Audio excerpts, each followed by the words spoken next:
Okay. So the first thing is we'll try to implement some signals. Probably you have done it for continuous time signals.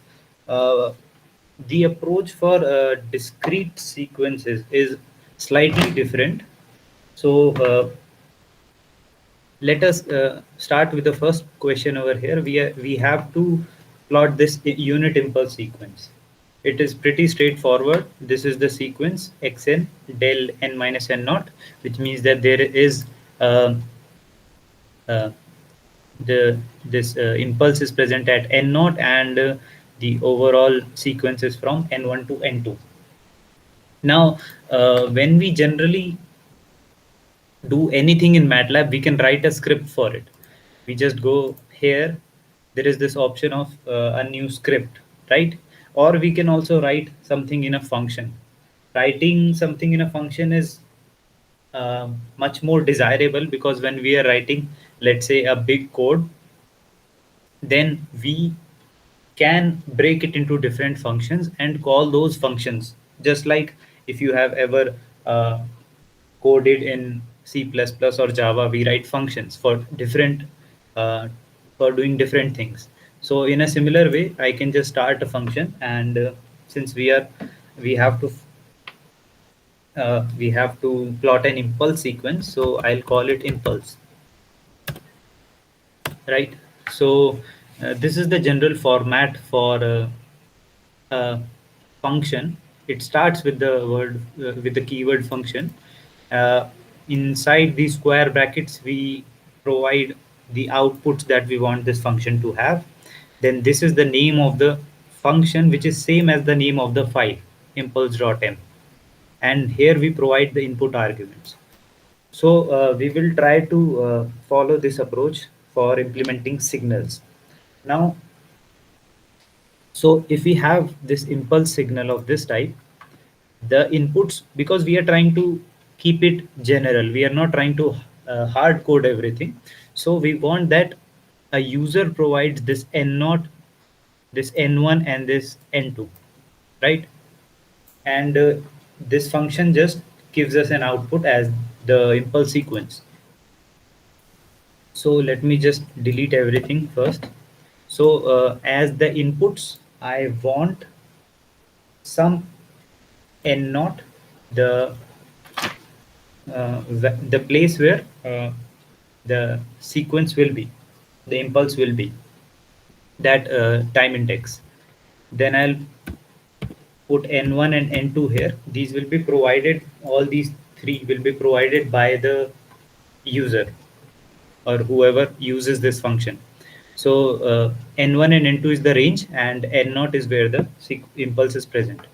And as an output, I would like to have the sequence, which is x, and the overall time n.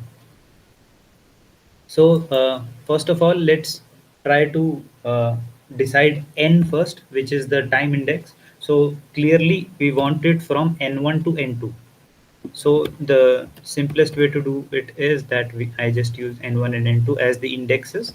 So when we define something like this, it just means that we start with this n1 and we increment it with a value of 1 up to we reach n2. So if this is, let's say, -5, n1 is -5, and this is 5, then we are going from -5, -4, -3, and so on till 5. These will be the values that are stored in this n. So in this way, we have decided the x-axis for our sequence, which is the time index.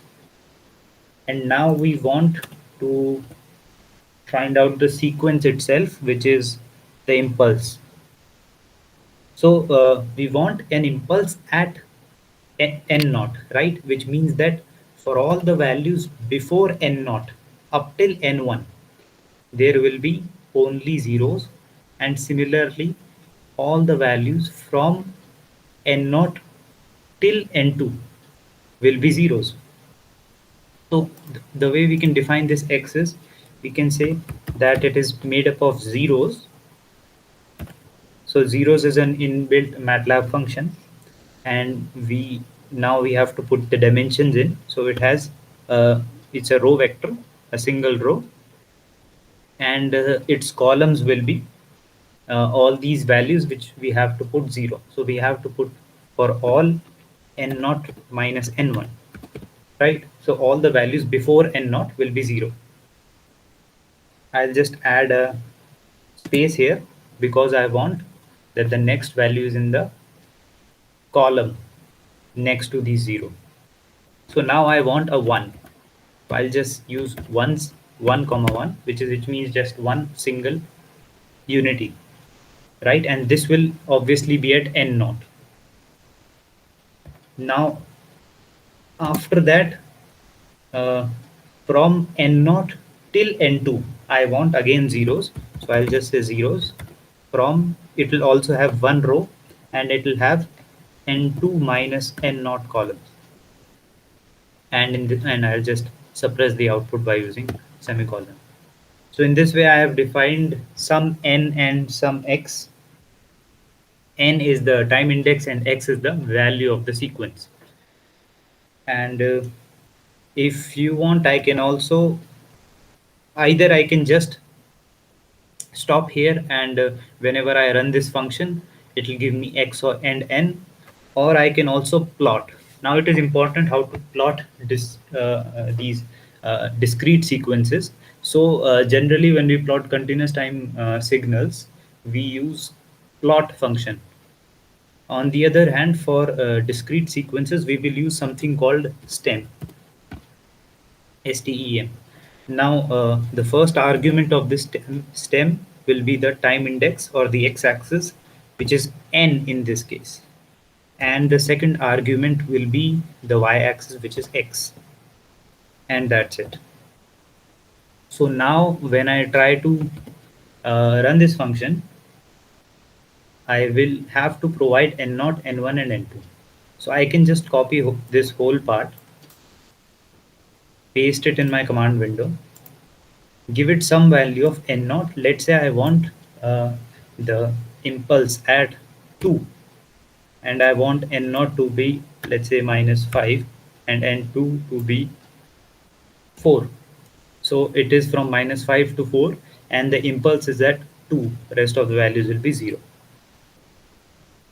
Then in that case, when I run this is what I get.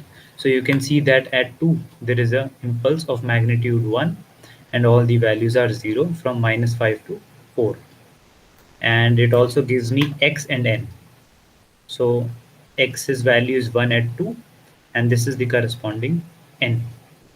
So it is that simple to plot this impulse. Now let's try similarly another case. So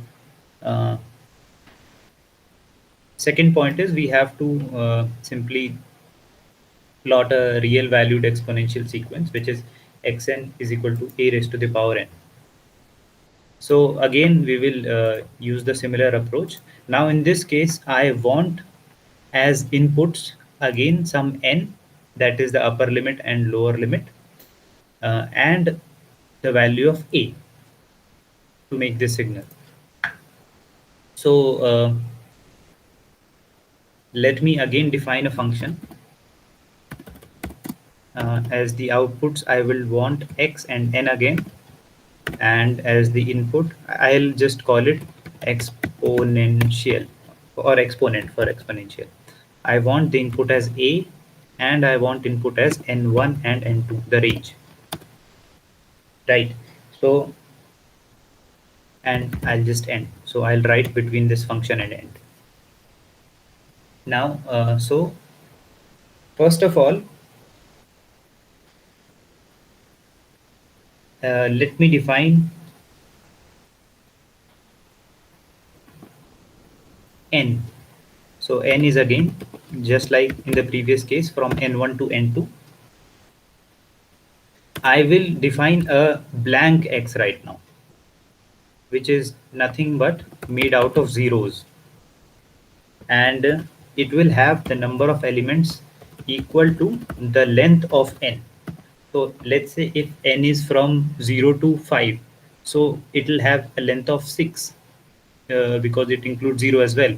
so it will have a length of 6. So I want the same length for x as well. So it is a column vector with 6 columns and 1 row. So I can define this for now, and I can say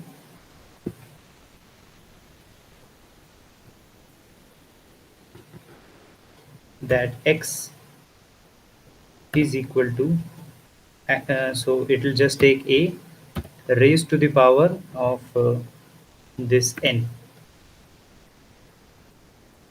right? And there has to be a dot raised to the power n. So this, whenever we put dot, it means element wise. So we are raising, uh, actually I don't think we will need this here.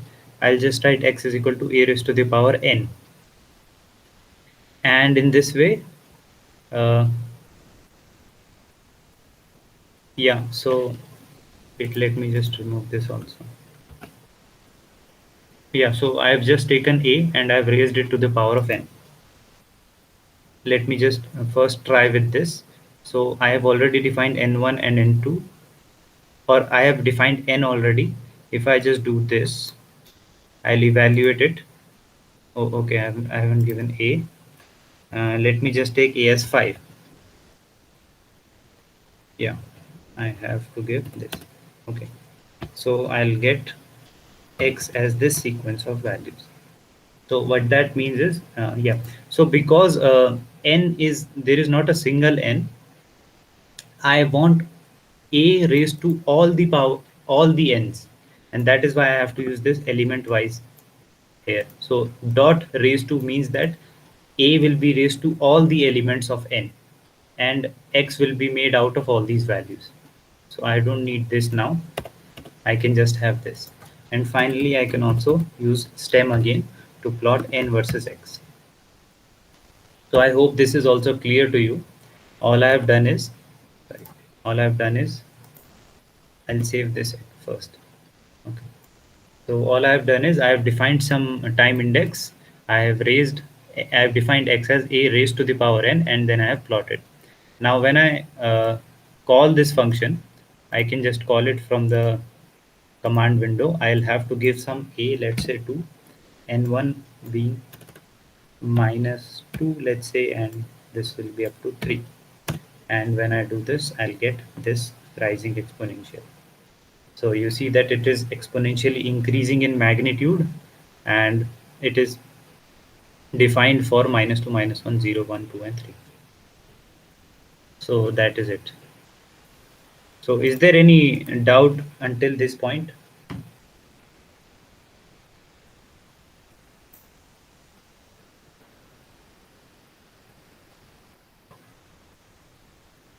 Okay. So I guess I'll move on to the next question.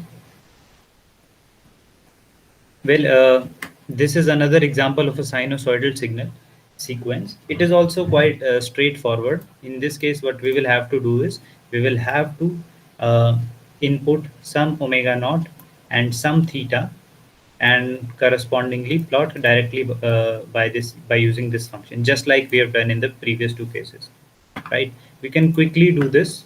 I have this function already made, which is sinusoid. It takes two input, w and theta. W is basically omega and theta.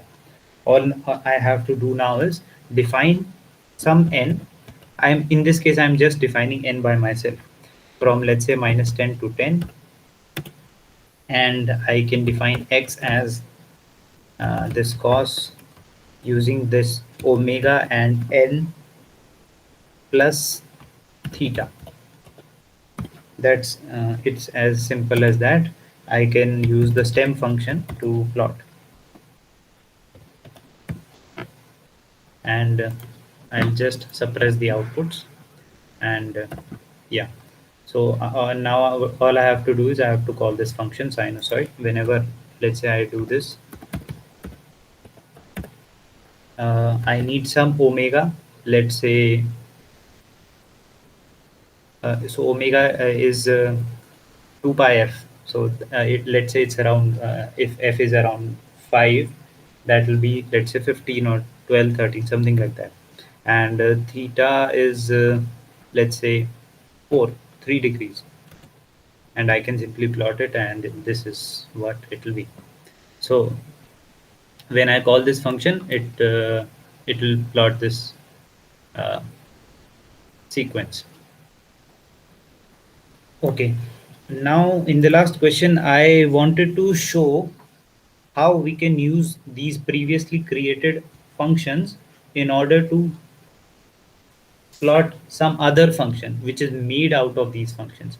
So if you look at this x of n, it is made out of two unit impulses, one with impulse at 3 and another with impulse at -2, and it is in certain range -6 to 7. Okay, so now to do this, we can use uh, the previously created impulse function. So let's say I have to first of all make this, then this is nothing but impulse function with n not equal to 3 and a range of -6 to 7, right? So when I have, let me just call it, uh, I'll call the impulse function. The first variable is where the first variable was where this impulse is, so it is at 3. So 3, and the range is from -6 to 7, and I will store it in x1 and the time index in n1. So this is it, right? And similarly, I can define in x2 and n2. This time I wanted the sequence at -2. So the impulse is at -2, and again it is from -6 to 7. So I'll get x2 and n2 like this. Now x in my case will become simply x1 plus x2. So I can directly plot it using the stem command. N, I can use any n, whether it is n1 or n2, both are same. And for the sequence, I want to plot x1 plus x2, right? Because that is what xn is, x1 plus x2. So yeah, hopefully it will work. Yes, so as you can see, we have a sequence at -2 and at 3, and all the rest of the values are 0. So in this way, we have just used our previously used function to create this sequence. And if we have other sequences as well composed of exponentials or sinusoidals, we can just use the previously created functions to create such uh, composite functions. Okay, moving on. Another important thing that I want to show you is convolution. And now we have done convolution for discrete time sequences, and to do that, we have to take that summation and shift in the time domain. If we have these two sequences, xn and hn, and we want to take its convolution using MATLAB, uh, how do we do that? So before we move forward, I want to show you something, and that is that when we take convolution, what happens to the limit of the resulting sequence? So let's say this signal x of n has a range from x lower to x higher, and this h of n has a range from h lower to h higher. Then when I find out y of n by the convolution of x of n and h of n, then the range of n for y of n will be the sum of lower limits of x and h, and the upper limit is sum of upper limits of x and h. So this. So uh, this is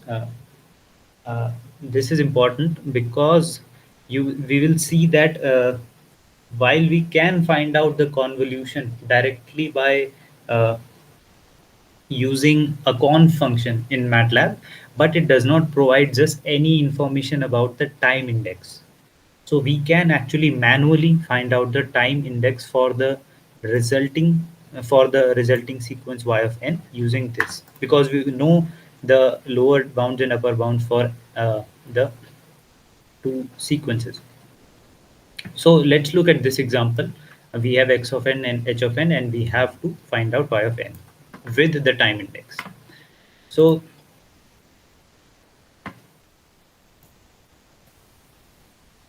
okay,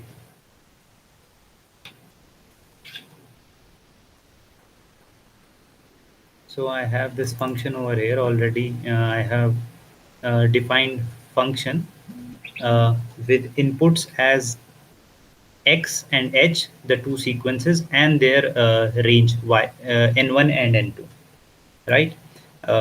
X is this and h is this, right? Now I want to take the convolution. Okay, so the first thing is uh, we can find out y straightforwardly by using the inbuilt function, which is conv. So this is an inbuilt MATLAB function. It takes as argument as the two sequences, which in this case are x and h. So that is all. That's all we have to do to find out y. And the second thing is the time index of y, which we have just seen is made out of the uh, made out of n1 and n2, the time indexes of x and h. So to find out this, we can say that it is basically the minimum of n1 plus minimum of n2, and it goes up to maximum value of n1 plus maximum value of n2. And I'll put these in brackets. So that is it. This is the signal and this is the time index. And when I supply to it x, so for let me first define x and h. When I evaluate them, they are saved in wait, let me first clear the workspace, and I evaluate these two signals and their time indices. Let's say the time indices are, so if you look at this, whenever we have sequences, we are given the time indices because there is one arrow or some underlined word here, which means that this corresponds to 0. That means that this will be -3 and this will be 3. So this sequence is from -3 to 3. Similarly, for h of n, this value 3 corresponds to the sequence at 0. So it means it's from -1 up till 4. So we know the range -3 to 3 and -1 to 4. So I can define n1 as -3 to 3 and n2 as -1 to 4. And I can now just call this convolution function,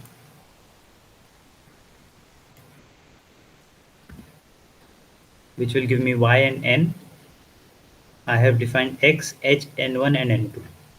So when I run it, I get this y and this n. I get both the signal and the time indices. And we can also plot this. So I'll just do stem of n comma y. And this is the sequence, the resulting sequence that is obtained after the convolution. So this is how we have created a function to take convolution of two sequences. Okay, let's move to the last part. This is the last question. So in this one, we have a complex exponential sequence. So far, we have only dealt with real sequences, but this one is a complex sequence because it has both real and an imaginary part. So one thing is that while uh, complex sequences are a mathematical object. They do not exist in real world, but these are important because these are the eigen functions for LTI systems. So they are very important for analysis purposes.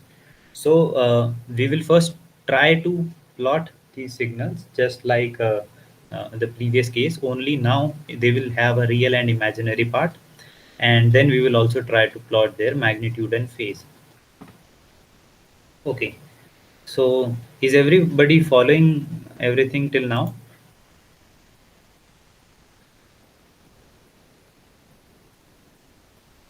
Everything clear so far? Okay, so in this question now, okay, I'll just clear it.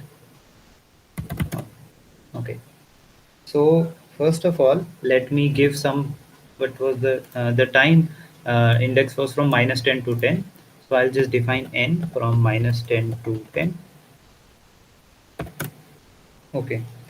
I'll define signal x, which is e raised to the power minus zero point 0.5 plus j 0.7 n. So uh, e to define e, we have exp exponential, which is an inbuilt MATLAB function, and it is minus zero point 0.5 plus zero point 0.7 iota multiplied with n, right? And so this is the sequence. I've defined n, x and n. Now when we have to plot it, so I can actually uh, let me first plot the real part. Again, I'll use simply stem, and first of all the x-axis and then the y-axis component, which will just be the real part of the signal. So first of all, I am trying to look at the real component of x of n. So I'll just say real of x, and this gives me this plot. Let me define another figure, and in this one I will plot n versus the imaginary part of x, and this is it. This is the imaginary part, and this is the real part. So you see, this is how we can plot these sequences. We can also try to plot them in a single figure.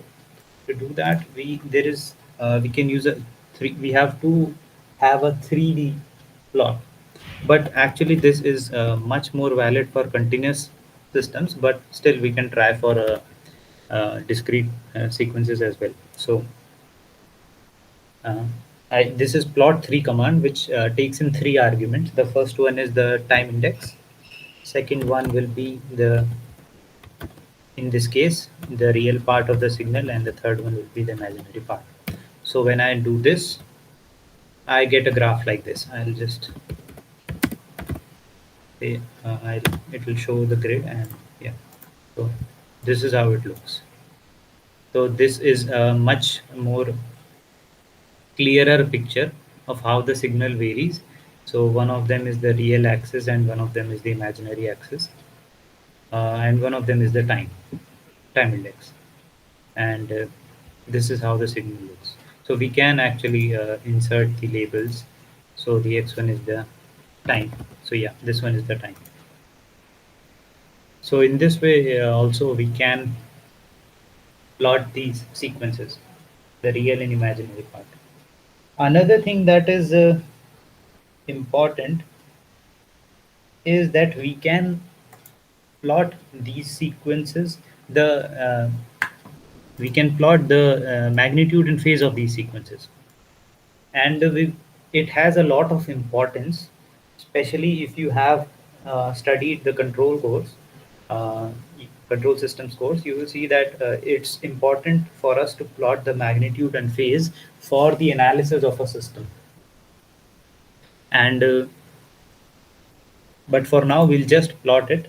So if I have to plot, I can again use the stem command, uh, n versus the magnitude. So the magnitude is simply the absolute value of x, and it is this curve, right? And we can also plot the phase in this case by using angle, and that gives me this curve. So this is basically the time index and the angle, how the angle is varying over this time index. So using these simple functions, we can actually obtain all of these, and that is it.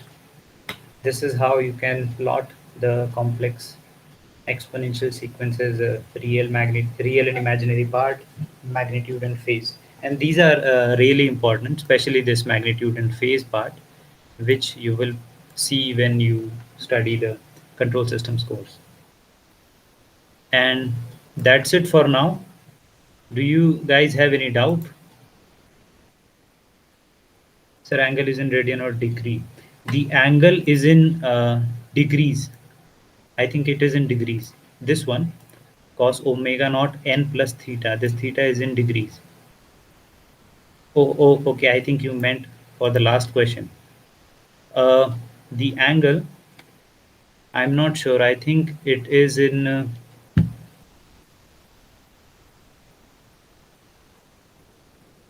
Well, for that, I will have to check.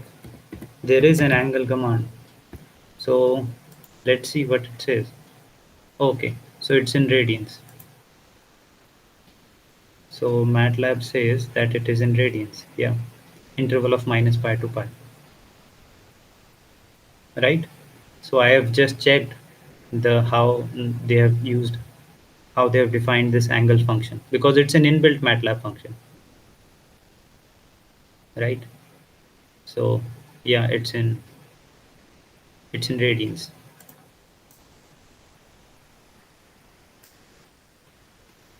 Any other doubts?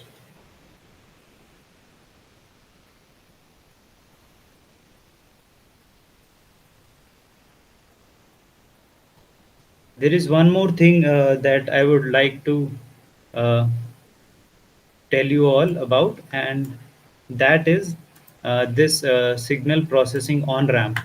So this is MATLAB's tutorial that you can easily find. You can log into MathWorks website using your institute ID, and you can go through this course. This is just a 2 hour tutorial on digital signal processing by which MATLAB provides, and this is very nice. It it it's basically a tutorial. They will tell you how to do a lot of things, starting from plotting a sequence to its analysis, and it's just 2 hours long. And so it's basically like a small project.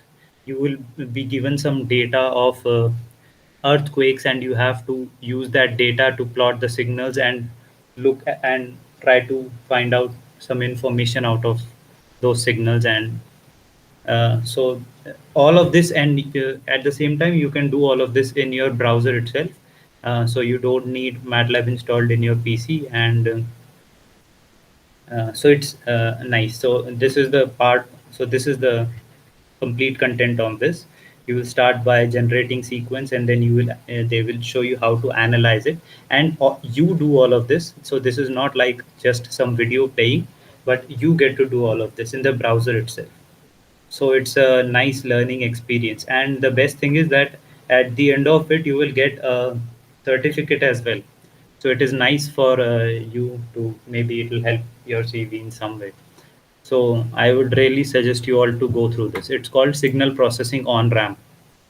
And if you are not very much aware of how to use MATLAB, then it is not a problem, because there is also something called the MATLAB on ramp, which is also another course. And this one is basically on just 2 hour long, and this tells you about how to use MATLAB and its functions and all the scripts and how to plot all those things. So you should really check out these two courses, and it's also helps you get a certificate. So that's a plus.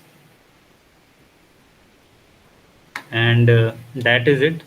So if you guys have any other questions, you can ask now.